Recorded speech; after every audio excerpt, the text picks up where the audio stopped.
할렐루야. 오늘은 욥기 첫 번째 시간입니다. 1장부터 3장까지의 내용을 보도록 하겠습니다. 먼저 이 욥기의 본격적인 내용에 들어가기 전에 지난 시간에 했던 구약 성경 구분을 간단하게 복습을 해볼게요. 왜냐면은 이 욥기가 이 구약 성경 안에서 어느 위치에 있고 또 어떤 내용을 담고 있는지를 먼저 정리하면은 욥기를 읽으시는데 아주 도움이 되고요. 그리고 사실 꼭 필요합니다. 네, 그래서 한 번 더 정리할 텐데요. 뭐 굳이 외우시거나 할 필요는 없습니다. 그냥 한번 들으시면 될 것 같아요. 먼저 우리 지난 시간에 구약 타나크라고 불린다고 말씀드렸죠. 이것은 각 그 묶음의 앞 글자들을 딴 것인데요. 타는 이제 토라라고 해서 모세오경, 창세기부터 신명기까지 성경의 가장 중요한 뼈대가 된다 말할 수 있는 모세오경에 대한 것이고요. 그 다음에 나는 나빔이라고 해서 예언서입니다. 네, 이 예언서는 이사야부터 말라기까지의 그 대소선지서들을 말하기도 하지만 여호수아부터 그리고 열왕기 하까지 이어지는 역사서들도 포함된다 그랬어요. 그래서 이 예언서에는 역사서와 선지서들이 같이 들어가 있습니다. 그리고 마지막으로 이제 그 케투빔이라고 해서 성문서가 있었습니다. 이 성문서는 이 구분이 되어 있었는데요. 마지막으로 우리가 지난 시간에 공부했던 에스더는 이제 이 기타 묶음에 들어가게 되고요. 그리고 약간 역사적인 성격을 띈 책들이 여기 들어갔죠. 뭐 느헤미야라든지 에스라라든지 그다음에 역대상하도 이 기타 묶음에 들어가고요.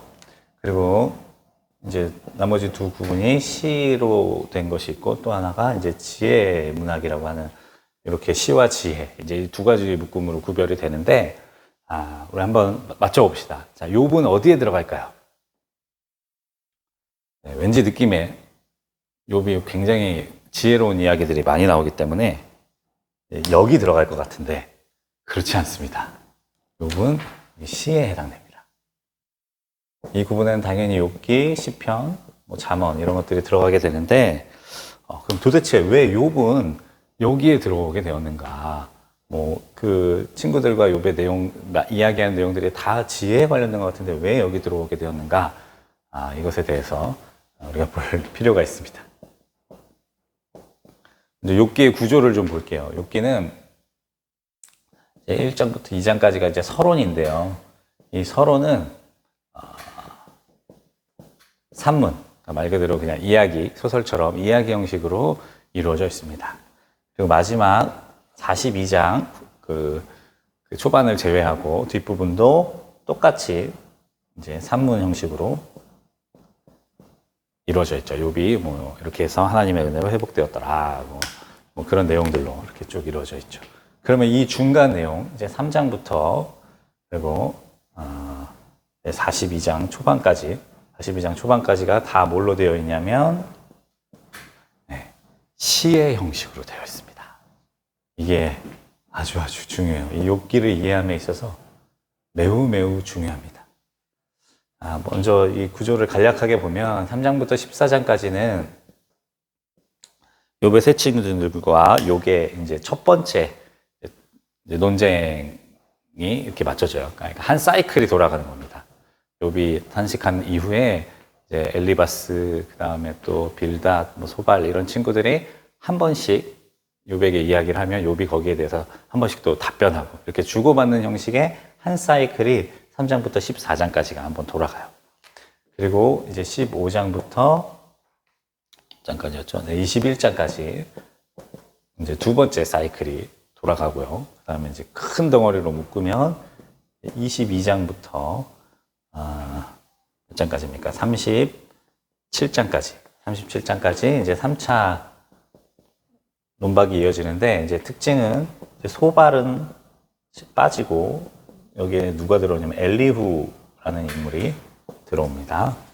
그리고 38장부터 여기까지는 이제 하나님께서 등장하셔서 이 모든 상황을 정리해 주시죠. 하나님의 말씀으로 정리시켜 주시는 이런 구조로 되어 있어요. 그래서 우리도 성경 공부도 아마 이 구조에 따라서 분량이 정해지게 되겠죠.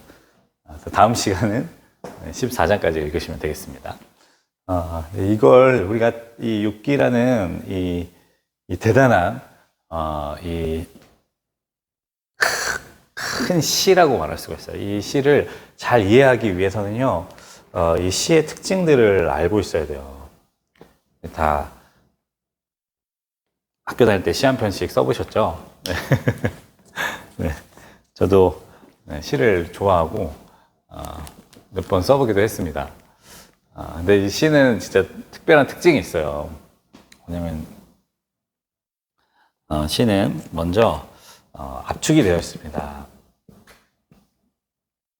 그리고 은유적 표현을 사용하고요. 그리고 마지막 리듬, 운율이 있습니다. 압축되었다는 것은 하나의 어를 통해서 그 안에 다양한 의미들을 담고 있다는 거예요. 이게 뭐 시에서 이제 뭐라 그럴까요? 울음이라는 단어가 나왔다.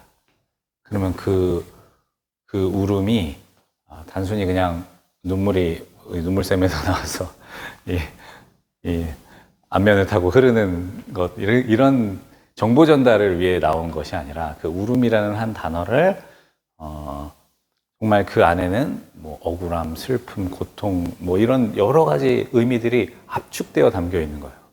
그래서 어떤 사람들은 슬플 때 그걸 보면 슬픔을 느끼고요. 억울할 때 그걸 보면 억울함을 느끼고요. 또 기쁠 때 그 단어를 보면 또 기쁨을 느끼는 거예요. 이렇게 시어라는 것은 단순히 한 채널의 정보만을 전달하기 위해서 그걸 이렇게 거기에 넣지 않았고요. 그 안에서 다양한 삶을 살아가는 사람들이 자기 안에 있는 다양한 것들과 공명을 일으킬 수 있도록 그렇게 압축해 놓은 것이 시어라고 말할 수가 있습니다.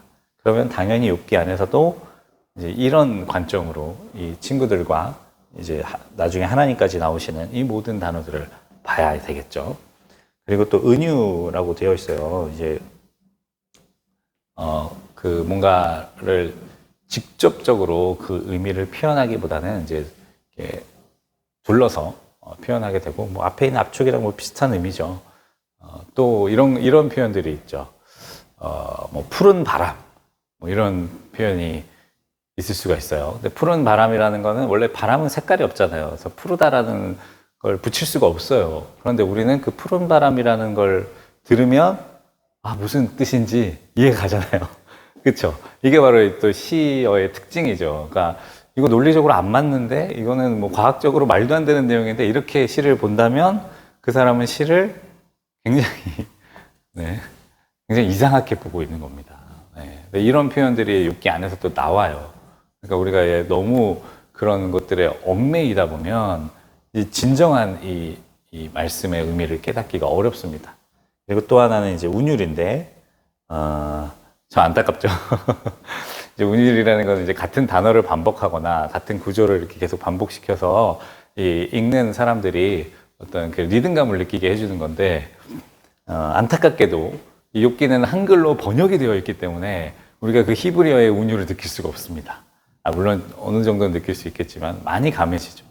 만약에 윤동주라든지 그런 우리 대단한 시인들의 문학 작품을 영어로 번역을 해놓거나 다른 나라 말로 번역한 거를 다른 나라 사람들이 보면 우리가 느끼는 그 문장 안에서 느껴지는 어떤 그런 느낌, 또 그런 리듬 이런 거를 똑같이 느끼기가 정말 어려워요.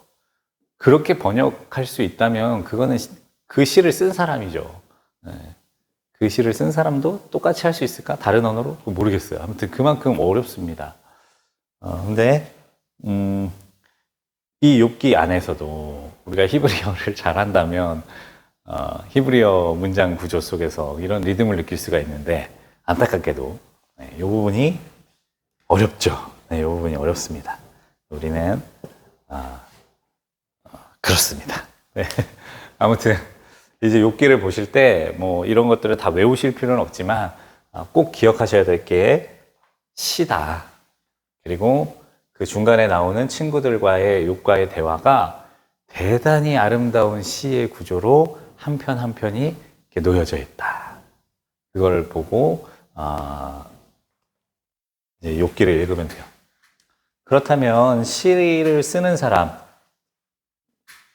여기서는 이제 우리 하나님께서 성령의 감동에 의해서 이 욥기라는 시를 우리에게 주셨는데, 이 시를 통해서 전해주고 싶은 건 뭐냐면요, 공명입니다. 공명. 그러니까 시인이 어떤 작은 울림의 동기를 제공하잖아요. 이 시를 통해서 이런 띵 하는 그 울림을 우리에게 줄 때 우리의 삶의 이야기들, 또 나의 상태들, 이런 것들이 그 시인의 울림에 같이 반응하는 거예요. 같이 울리면서 시인의 감정도 어느 정도 느낄 수가 있지만 그걸 넘어서서 내 안에 있는 것들이 같이 하모니를 이루는 거죠. 그러니까 우리가 이 욥기를 통해서 단순히 여기서 정보만 얻으려고 한다면 우리 욥기를 정말 10분의 1도 모르고 그냥 읽는 겁니다. 욥기를 읽으실 때 물론 다 느끼시긴 어렵겠지만 이 안에 담겨 있는 그 마음들을 읽으셔야 돼요. 엘리바스는 왜 이런 이야기를 하게 되었을까? 욥은 왜 이런 답변을 하게 되었을까? 욥의 탄식은 왜 이렇게 나오게 되었을까? 그리고 하나님은 어떤 심정으로 지금 욥과 세 친구들에게 말씀하시는가? 또 중간에 갑자기 뜬금없이 들어온 엘리후라는 사람은 또 어떤 마음이었을까? 이렇게 뭔가 시처럼 우리가 접근을 해야 이 욥기를 더 잘 풍성하게 이해할 수가 있어요. 그럼 우리 이런 이해를 가지고 이제 본격적으로 들어가 보도록 하겠습니다.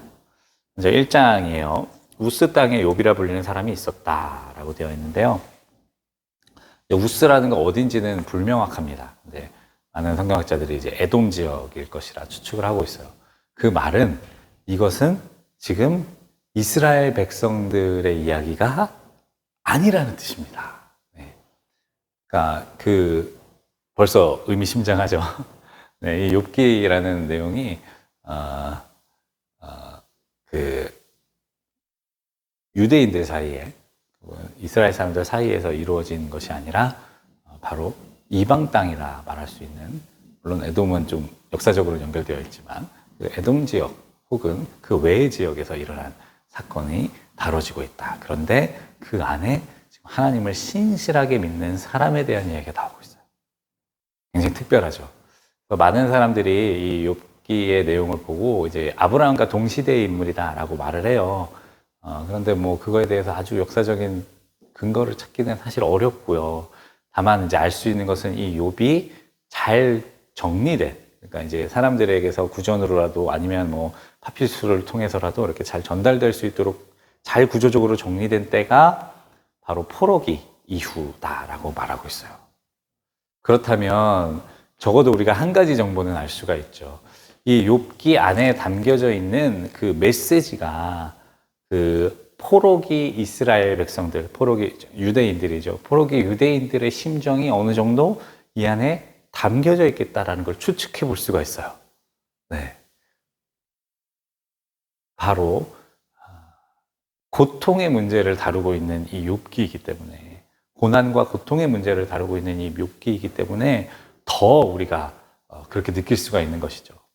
그러니까 우리가 창세기부터 그 느헤미야까지의 그 이스라엘의 역사의 흐름들을 모르고 욥기를 읽는다면 아마 좀 더 이렇게 좀 멀게 느껴지지 않았을까 싶은데, 우리는 그 역사의 이야기들을 같이 공부했기 때문에 그 포로기를 겪고 있는 이스라엘의 심정을 가지고 이 욥기를 볼 수가 있습니다. 이 욥기를 정리하던 그 시대의 사람들의 마음을 우리가 어느 정도 느낄 수가 있는 것이죠.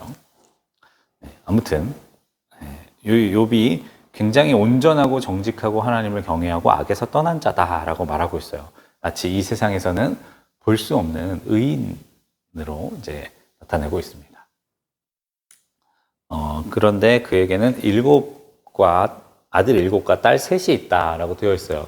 근데 욥에서 나오는 이 숫자들이 있잖아요. 아들은 7이고 딸은 3이고, 그다음에 나중에 이제 또 열의 배수들이 이제 또 이제 쭉 등장하거든요. 10의 배수들이. 이런 숫자들을 우리가 보면 이제 7이라는 것, 그다음에 3이라는 것, 10이라는 것, 이게 다 이스라엘의 완전수들입니다. 충만하다, 부족함 없다, 꽉 찼다 이런 뜻을 가진 이런 이중 언어 그 의미가 담겨 있는 말이라는 걸 알 수가 있죠. 네, 함축되어 있는 뜻이 여기 들어가 있는 겁니다. 네. 그렇게 이제 욥기의 내용들을 보시는 것이 옳습니다. 왠지는 아까 제가 설명을 드렸죠. 그는 정말 부족한 게 없어요. 양은 7,000마리, 3,000마리, 그리고 소가 500, 암낙이 500, 둘을 합치면 또 1000이죠. 또 10의 배수 안에 들어갑니다. 그리고 동방 사람 중에 가장 훌륭한 자래요. 이것은 명성을 말하는 거예요. 그러니까 욥이라는 인물은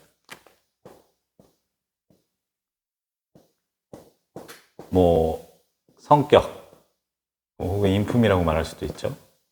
신앙, 그다음에 가진 것, 물질적인 소유, 거기에 명예까지, 이 모든 것들을 다 가진 인물로 전제하고 있습니다.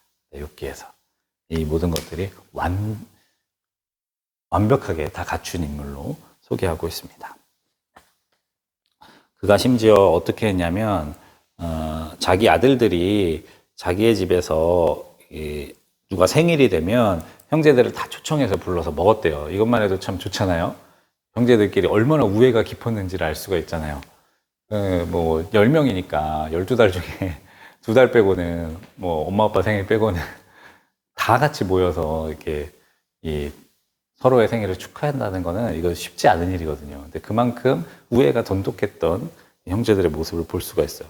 그런데 그 욥은 혹시 이런 잔치 때 죄를 범하여 마음으로 하나님을 욕되게 하였을까 하는 것이 두려워서 그들이 잘 하고 나면 그들의 숫자대로, 그러니까 생일 파티를 잘 끝내고 나면 숫자대로 번제를 드렸대요. 여기서 이제 욕되게라는 표현이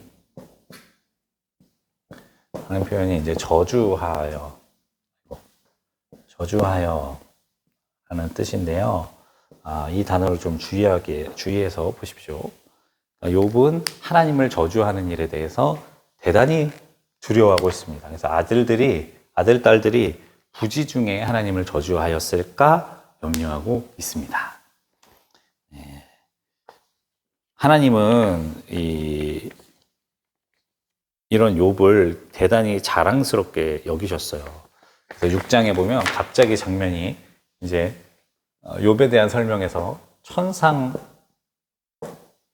회의로 넘어갑니다. 하나님의 보좌에 앉아 계시고 여기에 이제 수많은 하나님의 천사들이 이렇게 하나님을 보필한 채 이루어지고 있는 천상 회의의 모습이 갑자기 나타나요. 그 회의의 모습에서 하나님께서 뭐라고 이야기하시냐면 사탄에게 내가 어디서 왔느냐? 사탄이 대답하되 땅을 두루두루 돌아다니며 왔습니다. 그랬더니 내가 내 종 욥을 주의하여 보았느냐? 그와 같이 온전하고 정직하여 하나님을 경외하며 악에서 떠난 자는 없느니라. 이렇게 이야기합니다. 사탄이 욥이 어떻게 까닭없이 하나님을 경외하겠습니까? 주께서 그와 그의 집과 그의 모든 소유물을 울타리로 두르심 때문이 아닙니까? 라고 말하고 있어요.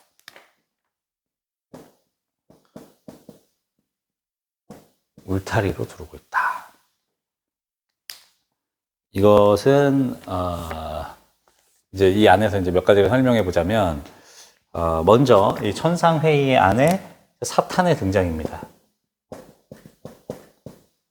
사탄이라는 원래 그 히브리어의 뜻이 이제 고발하는 자, 참소하는 자 이런 뜻을 가지고 있어요. 그런데 마치 하나님께서 부리시는 부하 중에 한 명처럼 이 사탄이 등장하고 있어요. 근데 이것은 의도된 것입니다. 우리가 흔히 이제 이런 착각에 빠질 수가 있어요. 그러니까 예수님이 사탄과 대적이라고도 말하고 공중 권세 잡은 자들이라고도 말하고 너희를 밀가부로 뜻한다 이런 표현들 때문에 그런지 이 악의 세력과 하나님을 동급으로 놓는 우리 잘못된 그런 사고가 있을 수가 있어요. 그러니까 마치 하나님이랑 사탄이랑 막 힘들게 싸워서 하나님이 승리하신 것 같은 그런 잘못된 느낌을 받을 수가 있습니다. 그런데요, 이건 정말 잘못된 거예요. 결국 이 선도, 악도, 하나님이라는 이 거대한 그 통치 아래서 이루어지는 일입니다. 그럼 우리가 이렇게 말할 수 있죠. 아니, 악이 만연한데 어떻게 그것마저 하나님이 하신 것이라 말할 수 있느냐? 그럼 하나님이 악하시냐? 이렇게 말할 수가 있잖아요. 그러니까 하나님이 악을 쩔쩔 매는 것 같은 느낌을 우리가 받을 때가 있는 거예요. 왜 그러냐가 중요하잖아요. 왜 그러냐? 이것은 바로 우리들, 사람에 대한 하나님의 사랑 때문입니다. 이게 문제예요. 결국 악이라는 것이 이 세상에 존재하는데 그 악은 그 뿌리를 어디에 두고 있냐면 인간을 뿌리로 두고 그 악이라는 게 발현되어 있습니다. 마치 이게 악이라는 것이 숙주를 인간으로 삼은 것처럼 인간들을 포섭하고 그 안에 깊이 뿌리 내려서 자기의 존재를 이제 기생해서 살아가고 있는 것처럼 악이라는 것이 인간을 통해 발현된다고 말할 수는 없지만 인간을 숙주로 삼아 그 악을 움직이고 있습니다. 하나님께서 이 악이라는 것도 결국 하나님의 통치 아래에 있음에도 불구하고 그들을 함부로 어떻게 보면 이렇게 순식간에 없앨 수 없는 구조가 왜인지가 이걸 통해 볼 수가 있는 거예요. 악이라는 것이 여기에 지금 뿌리를 받고 있기 때문에 사람을 사랑하시는 하나님께서는 그 악을 함부로 멸하실 수가 없는 거예요. 예수님의 비유에 나오잖아요. 원수가 가라지들을 뿌려놨다. 그것들을 종들이 뽑을까요? 했더니 예수님이 아니다, 놔둬라. 혹시 가라지를 뽑다가 알곡도 상할까 염려된다. 그래서 마지막에 그것을 하도록 미루시는 장면이 바로 이런 데 근원하여 있습니다. 그러니까 우리 인생에 이루어지는 악, 우리 인생에 이루어지는 문제들, 이런 것들이 분명히 이 악을 통해 발현됩니다. 이 악을 통해 나타나요. 이것이 우리에게 영향을 주고 고통을 줄 때가 있습니다. 그러나 그 모든 것들은 결국 하나님의 통치 영역 아래 종속되어 있습니다. 그럼에도 불구하고 이것이 순식간에 사라지게 할 수 없는 이유는 바로 이 뿌리 깊은 연결 때문입니다. 이것을 치면 그것에 속해져 있는 한 몸이 되어버린 사람들마저도 같이 쳐지기 때문에 하나님께서 이것을 미루시는 것이지 하나님의 통치가 이렇게 불완전해서 악이라는 빈틈이 생기는 것이 아닙니다. 이것을 잘 이해하셔야 됩니다. 결국 하나님의 사랑 때문입니다. 우리를 향한 지극한 사랑이 이 악의 문제들이 미뤄지게 되는 것이죠. 그러니 이 특별히 고통의 문제를 다루고 있는 욥기에서는 이 사탄이라는 존재가 하나님과 대적할 만한 존재로 나타나서는 안 되는 것입니다. 우리의 고통이 하나님의 불가항력적인 영역 안에 있다면 우리는 희망을 발견할 수가 없죠. 왜냐하면 하나님이 이기실 수도 있고 질 수도 있으니까요. 졌다고 생각하면 우리에게는 완전한 절망이지 않습니까? 욥기는 의도적으로 사탄이라는 존재를 이 천상의 안으로 들여보내고 있습니다. 아무튼 그 사탄이 이야기하는 거예요. 욥이 제가 봐도 신실하고 완전한 인간처럼 보이는데 욥이 하나님을 사랑하는 인물처럼 보이는데 그것은 바로 욥에게 주신 하나님이 욥에게 선물로 주신 울타리 때문입니다 라고 이야기하고 있어요. 이것은 울타리는 하나님이 아닙니다. 맞죠? 울타리라는 것은 하나님으로부터 오긴 했지만 하나님은 아니에요. 하나님이 욥에게 선물로 주신 것이지만 그것은 하나님이 아닙니다. 그런데 결국 이 사탄이라는 것은 어떻게 우리를 참소하는가? 이렇게 참소하는 거예요. 나무니를 제가 봤더니 나무니는 하나님을 사랑하는 게 아니라 하나님으로부터 온 울타리를 사랑하는 겁니다. 하나님이 이것도 해주시고 저것도 해주시고 뭐도 해주시기를 사랑하기 때문에 완전한 것처럼 보일 뿐입니다. 이 울타리가 거둬지면, 울타리가 사라지면 하나님을 배신할 것입니다. 다른 울타리를 찾아갈 것입니다. 이렇게 얘기하는 거죠. 이게 지금 사탄의 말입니다. 하나님이 이제 이야기하시 정말? 진짜야? 그럼 진짜 그런지 네가 한번 시험해봐라. 그래서 재물도 치고 그리고 그의 건강도 치는 이런 일들이 그 안에서 허용되는 것이죠. 여러분, 이 이야기가 어떻게 느껴지시나요? 저는 이게 지금 욥기가 이 고통이라는 아주 이 어려운, 고난이라는 이 어려운 이 문제를 우리에게 풀어내기 전에 있어서 우리에게 던지는 질문이자 이 욥기라는 이 거대한 서사의 출발로 보입니다. 여러분은 하나님 때문에 하나님을 사랑하십니까? 아니면 하나님이 주시는 이 울타리들 때문에 하나님을 사랑하고 계십니까? 이 울타리가 다 걷어지게 되었을 때 욥처럼 이렇게 완전해 보이는 울타리, 우리가 평소에 꿈꾸고 기도하고 하나님께 구하고 달라고 요구하는 이 울타리들이 거두어졌을 때 그때 여러분과 하나님과의 관계는 무엇입니까? 라고 지금 질문하고 있는 거예요. 자, 이런 울타리들이 거두어질 때 우리에게 찾아오는 것은 무엇입니까? 바로 이 악의 무방비한 공격이죠. 그냥 고통, 고난 이런 것들밖에 남을 수가 없는 거예요. 근데 그 안에서 여러분은 어떻게 반응하십니까? 라고 우리에게 질문을 먼저 던져놓고 그리고 이 욥이라는 사람이 어떻게 변화되어 가는지에 대한 이야기를 시를 통해서 보여주고 있습니다. 욥은요, 아까 말한 구조, 첫 번째 사이클, 두 번째 사이클, 세 번째 사이클, 이 대화의 사이클을 이렇게 진행되면서요, 계속해서 변화됩니다. 그 변화를 보는 게 사실 이 욥기의 아주 중요한 포인트예요. 욥은 처음에는 고통 속에 울부짖다가 이제 여기 2장에 보면 3장이군요. 3장에 보면 2절에 욥이 입을 열어 이르되라고 되어 있는데요. 이거를 이제 세번역 성경으로 보면 욥이 울부짖었다 이렇게 되어 있어요. 그 안에서 울음이 터져 나온 것이죠. 욥의 이 울부짖음, 그렇게 울부짖었던 욥이 나중에 이제 엘리후가 등장하기 전까지 그 마지막 욥의 이제 항변이 나오는데 그 항변된 얼마나 달라진 모습이 되는가, 그것들을 보는 것이 이 욥기를 보는 아주 중요한 시선이라고 말할 수가 있습니다. 그랬어요. 근데 욥에게 얼마나 갑작스러운 재난들이 닥치기 시작했냐면 자식들이 순식간에 죽고요. 그리고 16절에 보면 그가 아직 말하는 동안에 라고 말하고 있어요. 그러니까 한 사람이 불행을 얘기합니다.